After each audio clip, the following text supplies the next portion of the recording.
In 2021, I failed my Goodreads reading challenge. I set out to read 50 books and I read 37 total throughout the 12 months of 2021. There's part of me that's really disappointed.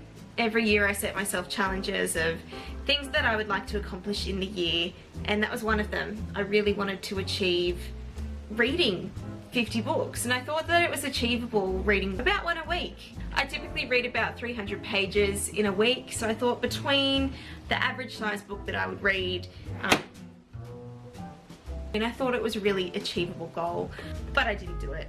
In reflecting on last year, I was a bit down on myself for not achieving this kind of one quantifiable thing that I wanted to do. However, upon reflecting on what I did do in 2021, I'm going to be a lot easier on myself. I made a list. So out of the 37 books that I read, 7 were audiobooks, 5 were ebooks, 3 were non-fiction, 3 were comics. I typically read primarily fiction, whether it's in the fantasy genre, general fiction, romance, sci-fi, young adult. That's what I read. I read for escapism. So the fact that I was able to reach out to a few different things within those 37 books that I consumed was something that I'm really proud of upon reflecting on it. I think it's really important to also hold instead in terms of these goals that it takes time to achieve them. 37 books that I've read is still a lot of hours out of my year, on top of full-time work that I have spent reading and consuming these different stories. The fact that I did not read anything in particular that stands out to me is I would immediately recommend this to anyone and everyone. The fact that some of them were a bit of a slog. Like, that is something that I am proud of, that there were books that I didn't necessarily enjoy, but I spent time analysing why I didn't like them, and I finished them so that I can have an opinion on it. So I am very proud of that outcome. In terms of what else I did with my year, I'm really proud of myself. I started off on so I had this amazing goal. I'm going to do my year of first. I'm going to do first of everything. I bought myself a pair of roller skates so that I could learn to do that. And I was alright every day. I got a little bit better. And then I went ice skating with my friends and I broke my wrist. So I didn't really do any more skating in terms of firsts because I spent a month as an invalid because I couldn't use my left hand, which was nuts. And reading is an activity that uses your hands a lot. So the Kindle was something that was really helpful for me. I've been someone who's been like a Puritan physical copy reader up until I was forced to last year because I couldn't hold books with my left hand. I literally couldn't use it. It was in a car. So I had 5 books on the e-reader as a result of this, and it's something that continuing into 2022, I'm still going to use this. I find that like the bigger, like 500 plus page books, I still really struggle to hold them due to the strength that's been affected in my wrist. I actually get really achy and sore if I've been reading for long periods. So this is something that I'm going to continue to utilize in my reading habits. Reading is a hobby that takes time.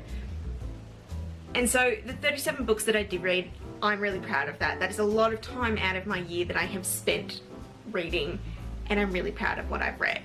However, I'm someone who's a perpetual hobbyist, and so I've also quantified a few different things that I was able to do with my time in 2021. In terms of media consumed, I watched 12 different series and 38 different movies in 2021. I fell in love with escape rooms, doing 2 physical ones and 2 digital ones throughout the course of lockdown.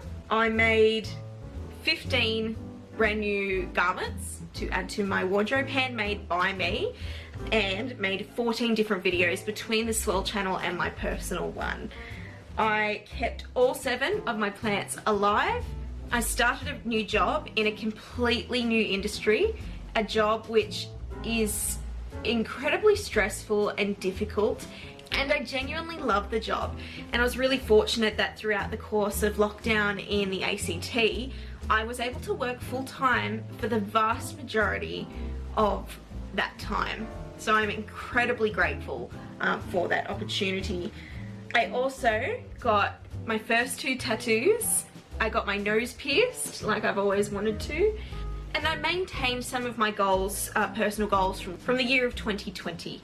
Reflecting on what 2021 was through the course of having a global pandemic that has affected literally every single one of us in the way that we go about participating in life. I'm really proud of the things that I accomplished, the books that I have read, the media I've consumed, the different things that I've produced, and the ways in which I've grown in my own personal life, and how I hope to move forward in those different aspects in 2022. So of the books that I did read, any favourites?